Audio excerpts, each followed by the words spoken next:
Welcome home, Vietnam veterans. On behalf of all of us at Patriots Point, we are so proud and so honored to welcome you to this special observance of Vietnam War Veterans Day. Welcome to our veterans' families and our guests.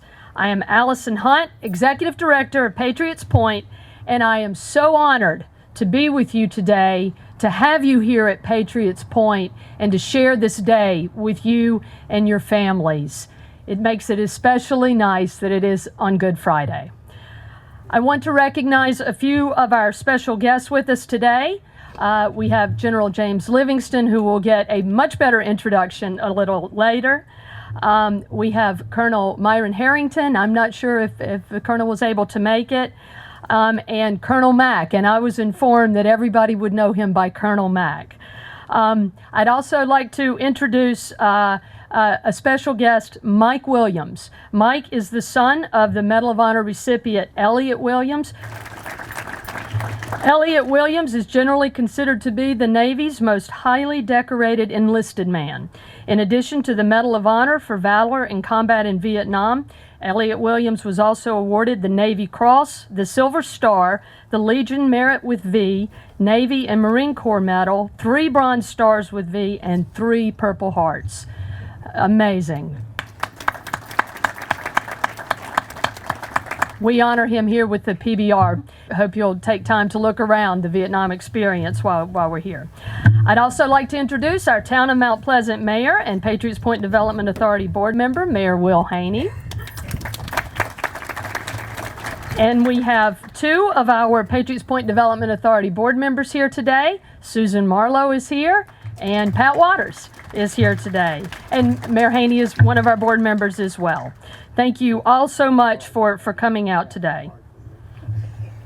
I would also like to take a moment to recognize our fantastic team of volunteers and our staff who put this together. Many of our volunteers who did the work on this event today and who work here day in, day out are Vietnam veterans, and they have such passion for this, the Vietnam combat base and for Patriots Point, and they do a marvelous job. So Stoney, Woody, Paul, Dave, I think everybody knows them by their first names.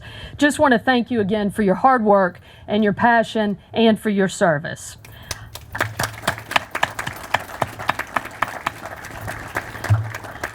I would also like to take a moment and recognize the USS Yorktown Foundation, which is Patriots Point fundraising arm. I am pleased to share that they have funded $50,000 in upgrades to the Vietnam support base, and work has already begun. With us today from the Yorktown Foundation, our chairman, Chauncey Clark. Thank you for your service, a Vietnam veteran. And Megan Silsby, the director of the foundation. Thank you for the important work you do at Patriots Point. Today we are gathered to honor and celebrate our Vietnam veterans who are with us and mourn those who did not make it home. I would like to recognize all of the Vietnam veterans who are with us today. I know how humble you all are about being recognized, but I would ask, please stand or raise your hand if you are a Vietnam veteran, and give us the opportunity to thank you for your service.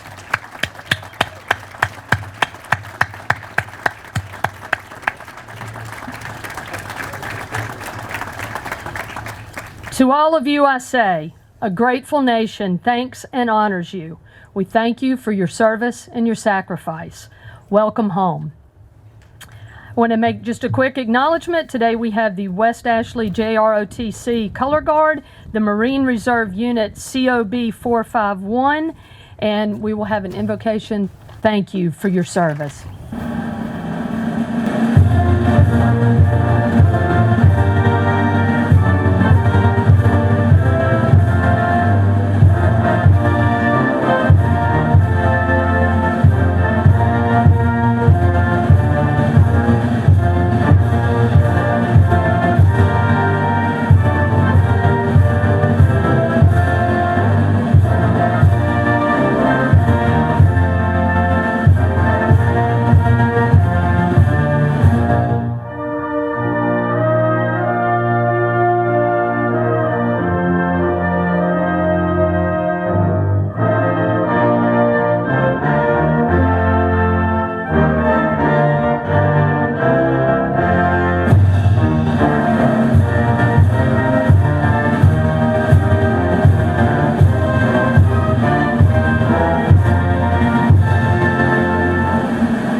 May be seated. Carry.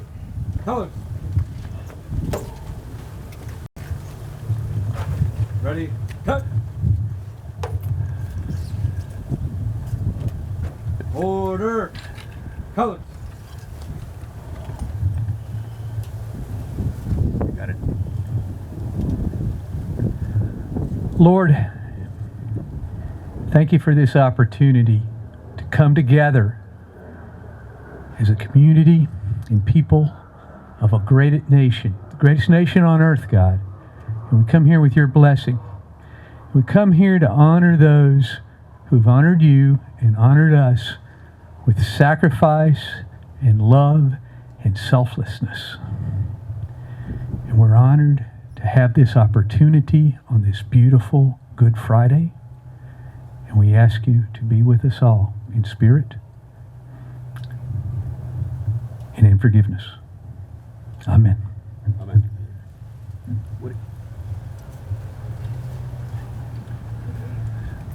It is my distinct honor and pleasure to introduce a member of our Fellowship of Vietnam Veterans, a distinguished member of that very elite organization called Veterans of Vietnam.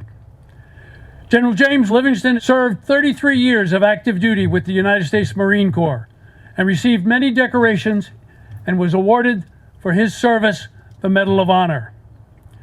But his service after active duty is what really commemorates this special day, because he never forgot where we all served and came from, working very strongly with the mission to create a museum for the Second World War, and also to continue the acknowledgement of the Medal of Honor Museum here at Patriots Point.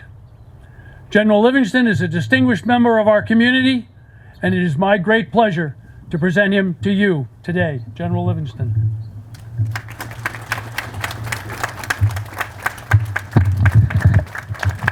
Thank you very much. Take your seats. Good morning, Vietnam. What do you think, guys? Yeah. And ladies, huh? You should listen for that every morning. And they'd recap what happened the night before. But I want to start off a little bit different today. We got some very special ladies here, and I've got one at home, but she's on the way out west to enjoy the mountains, so I get a chance to talk about her a little bit. My wife, Sarah. And the reason why I want to acknowledge her, I was banged up pretty good in Vietnam back in 1968. And she was trying to find a reason to come over there and join me in Honolulu. But part of the price was, after having about 5 operations, they said, lady, you can come, but you got to come up to Tripler Hospital, and we got to teach you how to change the bandage on the wounds. So she arrived in Honolulu. They brought her up to Tripler, and here's Sarah with the nurses for 2.5 hours with a mannequin changing bandage, where we can slip down to Waikiki Beach. And I don't know do what, but we had some evil in mind. And she did a wonderful job in taking care of me for about 10 days. And just to see the dedication of the wives and how they contributed to the welfare of those who went and served in sacrifice. Ladies, I'd like to see the hands of the wives of the Vietnam vets here. Thank you so much for your service and sacrifice. You are a very special group of ladies. And part of that Sarah gift was, every week, a big box would come in, and the gunny would steal it every time. It had Jiffy Pop popcorn in it, cigars, and you drank that god-awful water over there. And she put this Kool-Aid mix in it. So all the troops would come around and get their little bag of Kool-Aid mix where they could take the sting out of the water that you were drinking with that stuff that tried to purify it. And that was part of her task. It didn't end there. I was up in Quantico, and I got a chance to witness what a special lady she was. I had been out running and kissed a set of weights in the mouth at the gym as I got back. So they threw me aboard a helicopter, and here's Sarah there. And I'm on the way to Bethesda. And they thought they were going to have to give me a tracheotomy en route. And here's my dear bride trying to be a nurse again, aboard a C-853 on the way to Bethesda, Maryland. And here's a coroner with a knife getting ready to rip me open at the throat where I could keep breathing. And there was a total composure. So that's the kind of gals we married as Vietnam vets. And I tell you, I hope she has a good time in California. I told her to drink all the wine she wanted to, come home sober, and I'll call her tonight. So to you ladies again, you're very special. God bless you for what you do. And think about that Jiffy Pop popcorn and that Kool-Aid mix every time you think of a Vietnam vet and getting that care package. I wonder how many real Vietnam vets here we have today. I want to see your dog tags. How many of you guys wrote your dog tags today? Not a damn one of you, huh? I mean, we need to put you back in boot camp. I don't know what's going on here, Will. We're going to have to retrain these Vietnam guys again. No dog tags out here today. But again, that's sort of just one of the... Oh, we got one. Let him stand up. We got a man with dog tags. All right.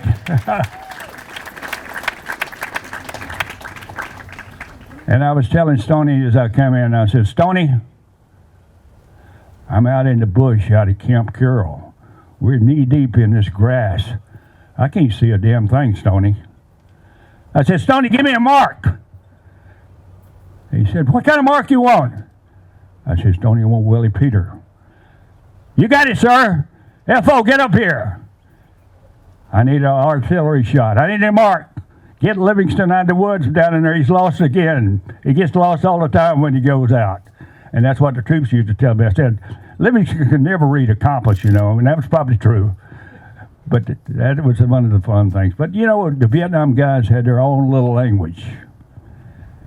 And some of that language is, give me a mark. They're in the wire. And that's a real sad thing when you hear that. Bring up the flechettes. Lower the 105s with a flechette round. The 106s with a flechette. Bring in the M79 bloopers with the flechettes. Get those guys out of the wire. The other one was when you saw the water buffaloes coming at you at night. And you wonder what was behind those water buffaloes as they came forward and began to approach your lines. Was a VCN, VAN, and one of those water buffaloes. And guys, they normally was. Right with those guys. And the other thing I always remember, my last mission with the aircraft back in 1968. And we were pinned down pretty tough. And we're taking a lot of incoming. And suddenly, I saw coming across the skyline 2 airplanes, old F-4s, and you could pick them up. You could see that streak behind them. And these 2 F-4 drivers come in, said, we couldn't find that footbridge up in North Vietnam to bomb, but we got snakes and napes aboard. And for you ladies who don't know what snakes and napes, snakes is a retarded bomb, weighs 250 pounds, got big retarders on it. Napalm is napalm. And I hate to admit it, I hate we got rid of napalm. I love that stuff. And they checked in, and I said, 1-4, get over here. 1-4 is your forward air controller. I said, we got snakes and napes on those F-4s. I said, get those guys on the horn. This is Echo 1-4 checking in with whatever their call sign was. He says, Grunt, we got you. Mark the target. And you could hear that young 1-4 corporal talking to those 2 F-4 drivers who were Air Force pilots. Said, we're coming in. Help us acquire the target. They got it, started talking to the 1-4, and he said, we got it. We're fixing to pop. That means they roll in and they come up and they come back this way. And he said, we got it in sight. And the 1-4 looked at me and said, Skipper, cleared hot. But I looked at him and said, "This is danger close," which meant about 200 yards from us with snakes and apes. You're going to have fun here in just a minute. So there are two F-4s come rolling in. What they do, they start releasing those retarded bombs and that H bomb. You could feel the heat, but you got to get down real close to the ground, because when those 250-pound bombs go off with those retarders, they start slinging over your head. Right, chest? And you see those big pieces of metal coming over your head. So you get very close to the ground there, Peg, as you see those things coming off. But I'll tell you what, those F-4 drivers and those Air Force pilots, as they came in, suddenly there were no bad guys left anymore. Love those F-4 guys and those Air Force guys coming in. And that was not the only experience I had, but I always loved to see that movie, The Flight of the Intruder. How many of you saw that movie, The Flight of the Intruder? How many Navy pilots do we have here? You can see we got Navy pilots. When they say we're going downtown, you know what that meant, did you? Right down through the middle of Hanoi when they're going downtown. And I'll tell you, I've been out with those guys a couple of times and watched them. What another wonderful group of guys when they go downtown. Or they're naval gunfire guys. And the last naval gunfire mission I had was with the USS Newport News, the last 8-inch gun on target in South Vietnam. And I learned very quickly, and I'm not going to get into the details of it, what the gun target line is for you Navy guys. If you don't understand the gun target line, you can get in very quick, Kempsey, very quick, because those naval gunfire lines, unlike artillery, shoot straight, where artillery arches. And speaking of artillery, how many cannon cockers do we have here? We got to have a cannon cocker or two. At the Battle of Dido, we fired 36,000 rounds. But the guys I want to think about from the Battle of Dido is the Army helicopter pilots. Those great young warrant officers flying those Hueys and Cobras. This artillery would arch up like this. And who would be under the arch? There would be those helicopter guys, the U.S. Army flying Cobras and Hueys. They would come in right under that arch. And as those North Vietnamese had ducked because of the artillery, these young helicopters pilots would come down and squeeze right down to the ground with them. And I'll tell you, it was a sight to see, guys, to see those young guys flying those Cobras and Huey gunships and doing bad things to those bad guys. The next group I want to acknowledge is what I call the trigger squeezers. How many trigger squeezers do we have out here? The grunts. We got a lot of them. I want to appreciate what you've done. But let's go back. Let's go back and start over with Vietnam. You know, in 1967, July 1967, I reported to Camp Pendleton, California. And we went to an area called Staging Battalion. And I was a young captain. I was the old guy in the company, the whole amount of 27 years old. And the rest of the youngsters were about 18, 19, and 20.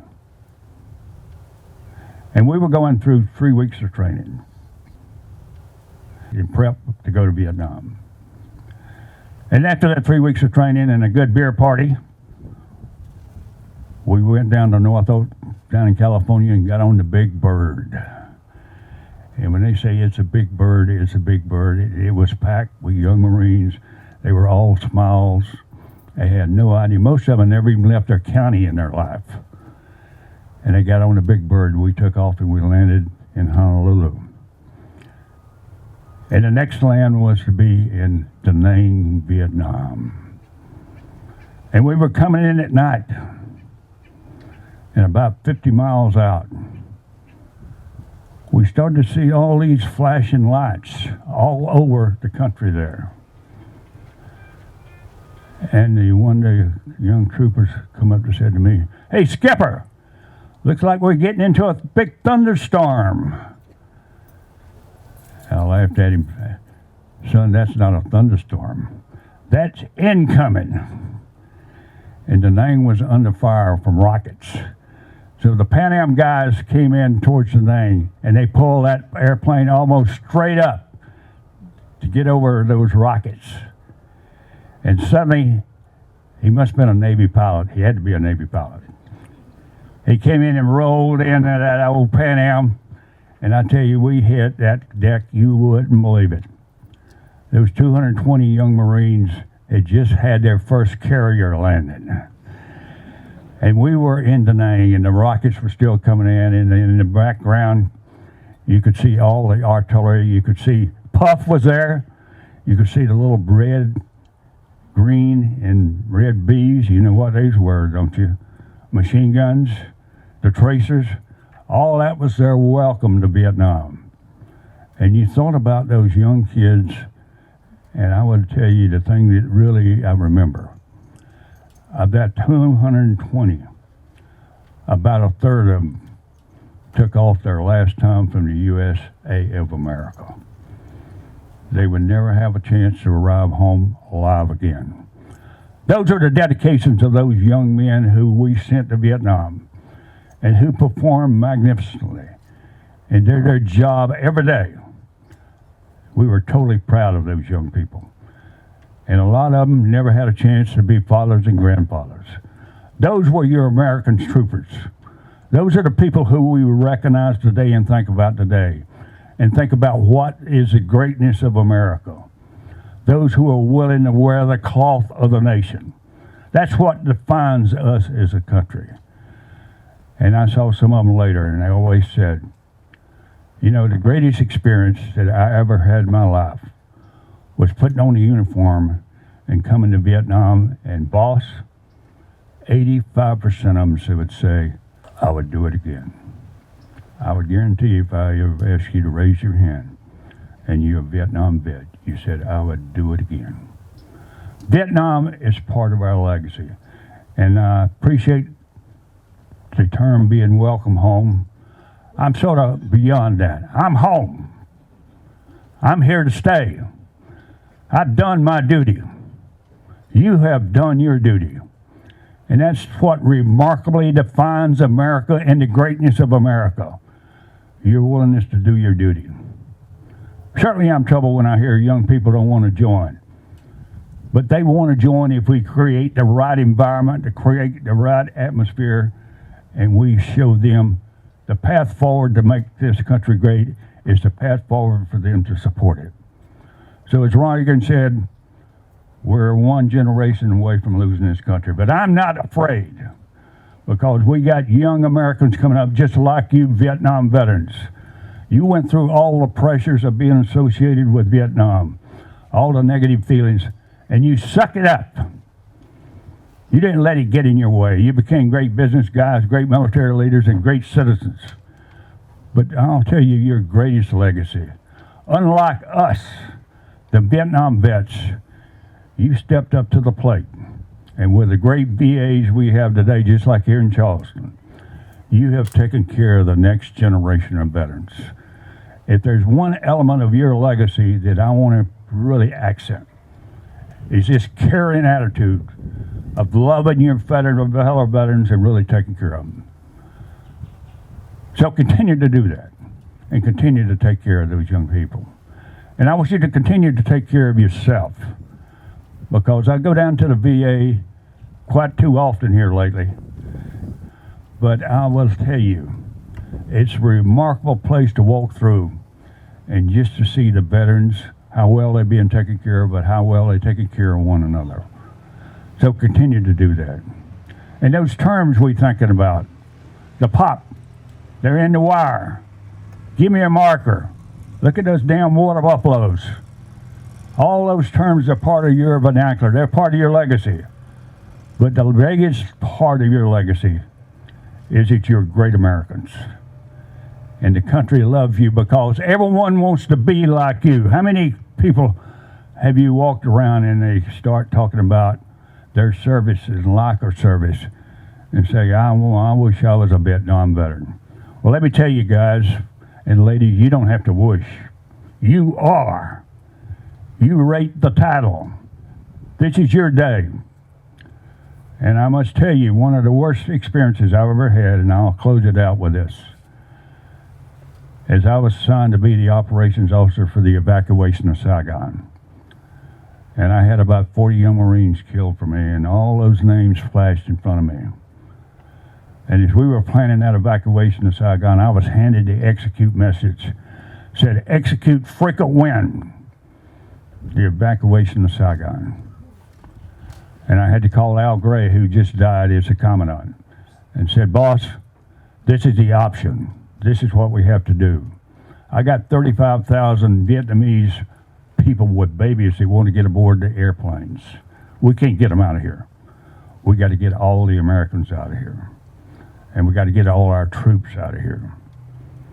For 16 hours, and the reason I love the helicopter guys, for 16 hours, the helicopter guys sat in those cockpits of those helicopters, pulling Americans, every one of them, out of Vietnam, except for two.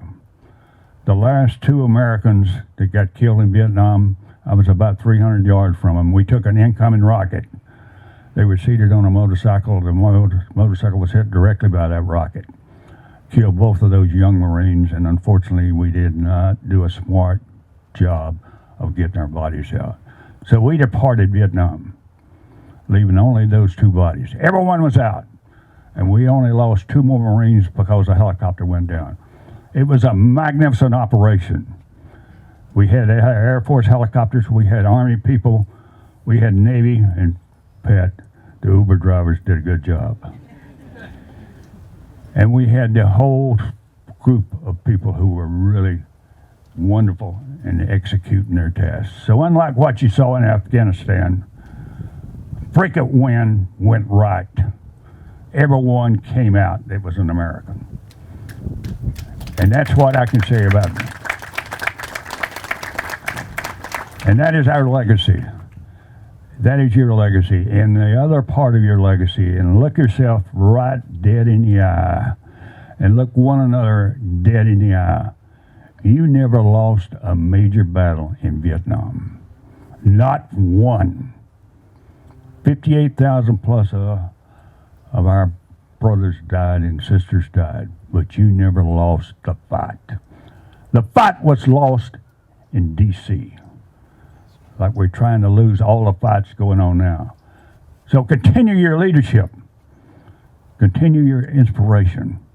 Continue to be that Vietnam vet that everyone in this country loves, because everyone wants to be like you.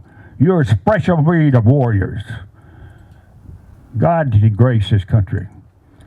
When during their generation, they selected you to go off and fight a war that was not popular. But you didn't go there because it was a popularity contest. You never go to war for a popularity contest. You go to war because your country says, we want you to go to war. And you did it first class. So to all you Vietnam veterans and your families and friends, and to all Americans, we live in a great country. We protect this great country. The Vietnam vet set the example. Continue to do what you're doing. And all I can say is, as we close today, Semper Fi, and God bless you.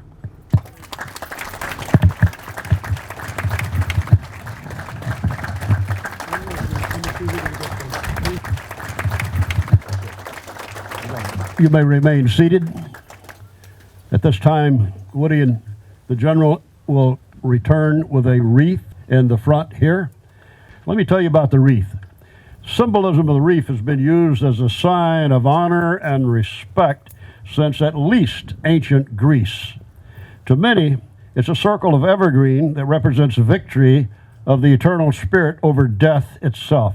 Wreaths are commonly laid or presented at the sites where scores of military and naval personnel are interned, honored, and memorialized, or in hundreds of sites, either known by only a few or known only by God alone.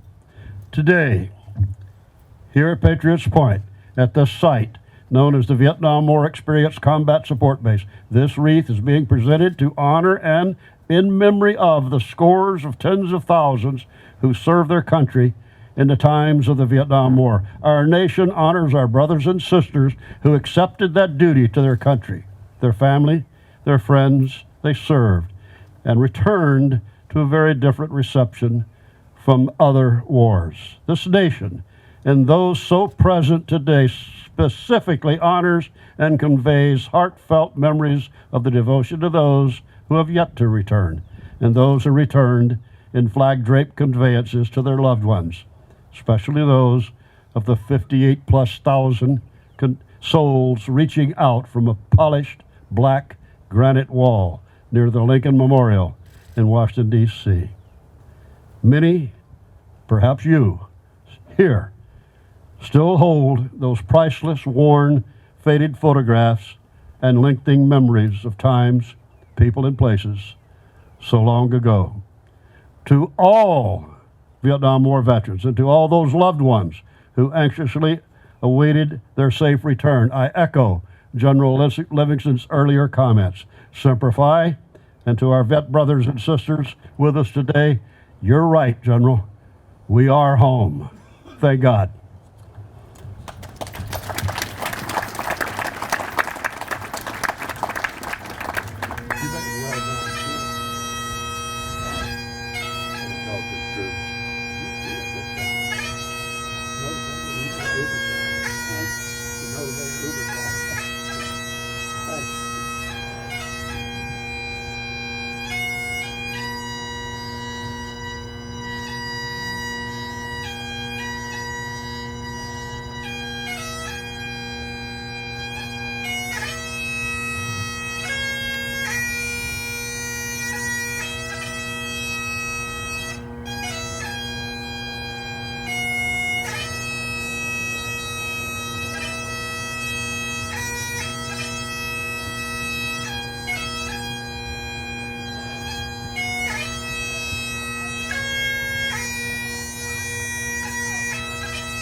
Those who may please rise. Attention. Carry. Colors.